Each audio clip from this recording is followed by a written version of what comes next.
Exercise 1.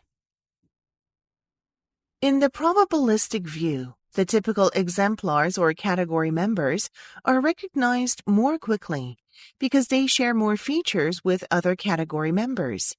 In a sense, the typical category member is closer to the center of the category, and a similar effect might be observed with the exceptional category members. A very atypical member of a category, like bats as atypical mammals, or even as atypical birds if your category for bird is based on observable features, is really an outlier. It really is the case that the bat is a lousy member of the mammal category. It looks like a bird, acts like a bird, and cannot see very well. A probabilistic categorization system would assume that bats will be misclassified and will present people with some difficulty.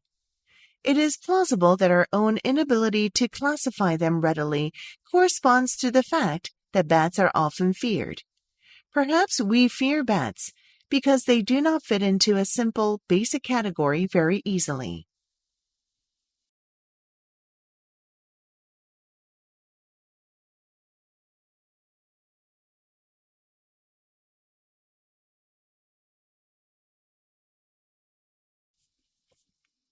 Exercise 2. Central to the notion of brilliant leadership is the critical linkage between empathy and authenticity. While leaders may act on the premise that sensitivity to employee concerns is helpful in achieving organizational goals, brilliant leaders believe that empathy has value in its own right. In this regard, empathy is less a means to an end, e.g. profiting, but rather is consistent with Kant's notion of character, which underscores truthfulness as a core element of virtue. From a stakeholder perspective, particularly employees, brilliant leaders could be seen as behaving in ways that reveal a genuineness of motives. Guided by the deontologically based philosophical guidepost, we should do our duty for no other reason than because it's the right thing to do. The brilliant leader's empathetic conduct is derived less from strategic or tactical interests than it is from one's personal sense of integrity. That, then, is a defining feature of authenticity. It frames empathy as values-driven rather than outcome-driven.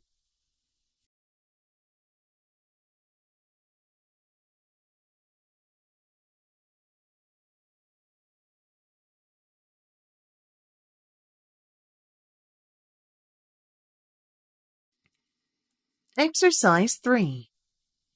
Language is socially constructed. Over time, our cultural collectives agreed upon various abstract symbols and sounds to represent objects, people, places, and experiences. Conversely, basic emotions are biologically constructed. Over time, evolution repeatedly crafted responses to important life situations, which we later associated with symbols, words, and phrases. The presence of a unique emotion word in one culture does not imply the presence of unique circuitry or unique phenomenology for a special emotion found only in that culture. Similarly, the absence of a specific basic emotion word in one culture does not imply the absence of analogous basic emotion circuitry. Emotions and language are parallel processes that can inform and provide context about one another, but ultimately cannot guarantee the existence of one another. An example of this is in Robert Levy's pioneering work in Tahiti, where he found that Tahitians had no words for grief and sadness. Nevertheless, they experienced a sick, strange feeling when processing the loss of a loved one.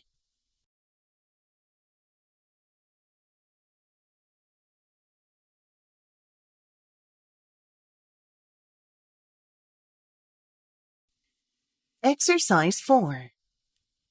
There are some pretty big lifestyle changes you can choose to make if you want to help the planet. For example, you could follow a plant-based diet, or you could pledge to go zero waste. If you're surrounded by people who are making these drastic changes, you might feel pressured into following suit. You might feel that if you don't make these changes, your efforts to save the planet are inadequate. Despite what you might hear, a plant-based diet or zero-waste living is not necessarily an all-or-nothing venture. Reducing your meat and dairy intake a little is better than not doing so at all. Buying fruit, veg, and grains loose when you can is better than always buying them wrapped in plastic. The fact is, you don't have to follow a vegan or a zero-waste lifestyle perfectly to make a difference. Making little changes where you can and how you can is what truly counts.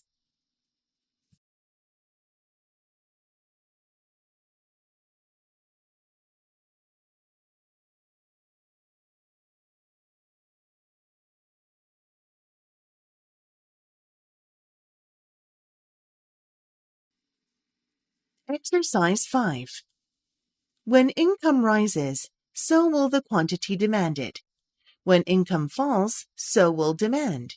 However, if your income doubles, you would not always buy twice as much of a particular good or service. For example, there are only so many tubs of ice cream you would want to eat, no matter how wealthy you are. This is an example of marginal utility. Marginal utility is the concept that each unit of a good or service is a little less useful to you than the first. At some point, you will not want it anymore, and the marginal utility drops to zero. We can see that professional team sports contradict this assumption. Fans, consumers, often want more games to watch. We have seen this example play out in recent years in relation to the number of sport matches on live television increasing, and through the advent of new competitions or formats of the game, e.g., 2020 cricket, or expansions of league reforms to fit in additional fixtures, e.g., UEFA Champions League reforms for 2024.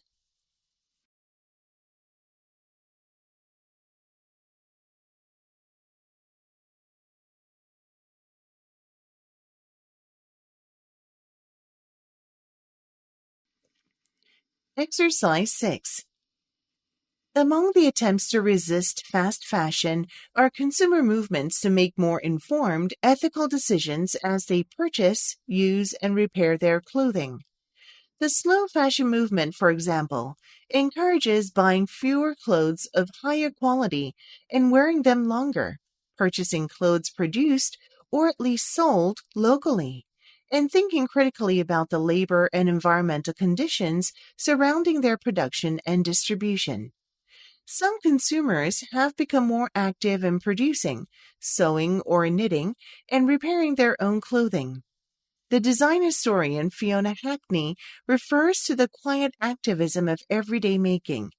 She argues for the emergence of a new historically conscious, socially engaged amateur practice. This practice represents a return to the intimate connection of production, making, with consumptions, use, wear, before the industrialization of fibers, textiles, and apparel. Industrialization changed the production-consumption dynamic in at least two ways. Factory-made, store-bought clothes were more detached from consumer-made ones, and they also tended to be less expensive. Prior to industrialization, only wealthy people could afford a closet of many garments. Among working-class people, formal clothes were often prized possessions that were included in wills.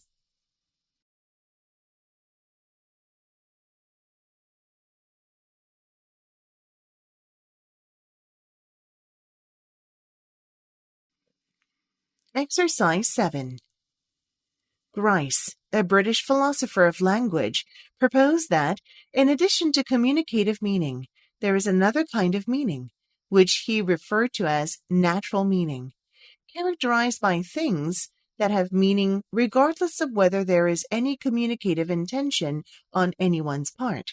For example, I have learned that dynamite means danger. Thus, if I find a box of dynamite in my garage, dynamite means danger to me, and I am going to be frightened. To recognize the danger, it is not necessarily for me to recognize that someone intentionally placed the dynamite there with the intention of getting me to recognize that dynamite is dangerous. That is, it is not necessary that I recognize any communicative intention behind the box being there to recognize danger. And further, even if the dynamite had been put there with the intention of getting me to recognize I was in danger, it would not be necessary for me to recognize that in order to feel in danger. Simply put, the word dynamite on a box means danger, whether or not anyone intended to have me recognize that meaning.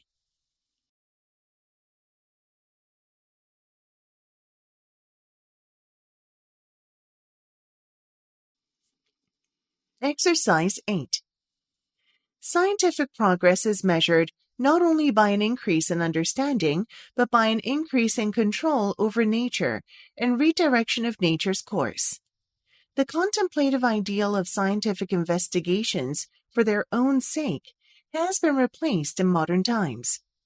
Phelan comments by the practical ideal of scientific research in the service of humanity.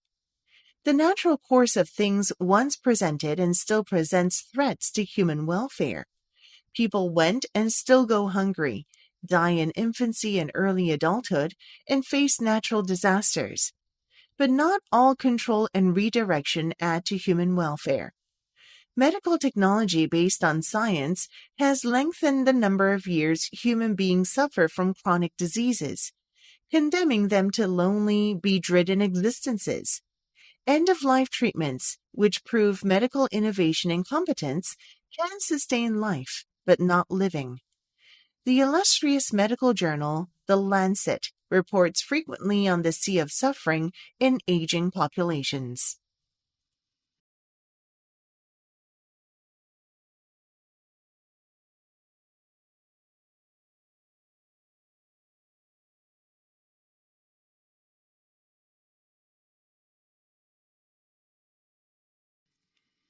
Exercise 9. In the process of discovering what animals want to do, a knowledge of the natural or normal behavioral repertoire of a species is a vital step in understanding what is good for their welfare. It draws our attention to the differences between wild and captive members of that species and therefore makes us aware of the possible behaviors that the captive ones might want to do. It does not say that they will necessarily want to do them just because they are natural, but it provides obvious candidates to be tested. The fact that the jungle fowl ancestors of our domestic chickens always roost in trees at night, for example, highlights the possible importance of roosting to modern breeds. It does not tell us that all modern chickens still definitely want to roost, but it provides a very plausible hypothesis that this might be important to them.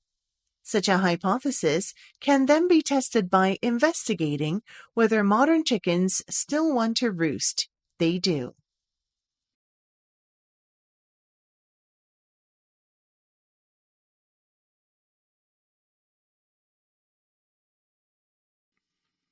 Exercise 10. Inevitably, the world of electoral systems is crowded and complex, and becoming more so all the time. One country's electoral system is never the same as another's, although in some cases the differences are quite small. Given the range of variations among the different electoral systems, this makes life quite difficult for the analyst seeking to produce an acceptable typology.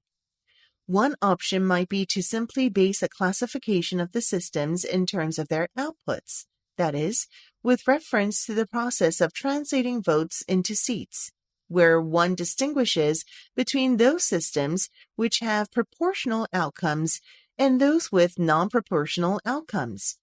The essence of proportional systems is to ensure that the number of seats each party wins reflects as closely as possible the number of votes it has received. In non-proportional systems, by contrast, greater importance is attached to ensuring that one party has a clear majority of seats over its competitors, thereby hopefully increasing the prospect of a strong and stable government.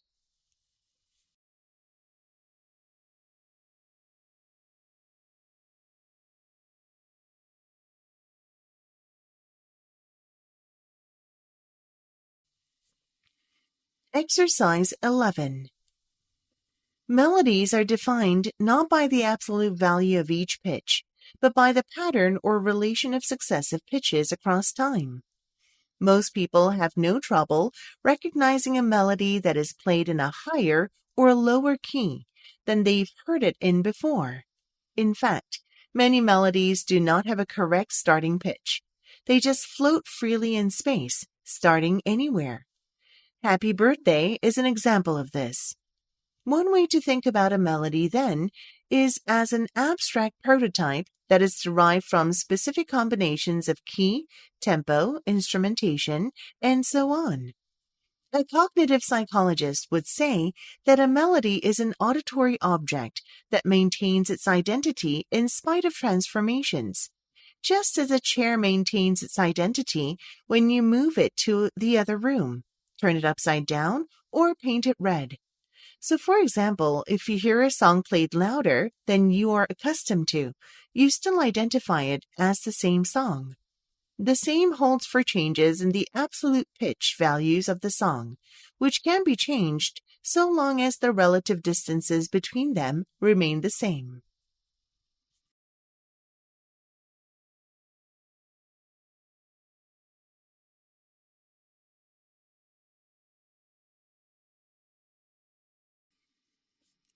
Exercise 12. The Dutch news site De Correspondent was born with the idea of incorporating active readers from the start. Jay Rosen, the NYU professor who became an advisor to the organization, explained how the journalists were expected to have a radically different relationship with the reader than in traditional media. Expectations are that writers will continuously share what they are working on with the people who follow them and read their stuff. They will pose questions and post call-outs as they launch new projects. What they want to find out, the expertise they're going to need to do this right, any sort of help they want from readers. Sometimes readers are the project. Writers also manage the discussion threads, which are not called comments but contributions, in order to highlight the best additions and pull useful material into the next version of an ongoing story. Some of these crowdsourcing techniques have been used by journalists on more mainstream papers, notably David Fahrenthold of The Washington Post.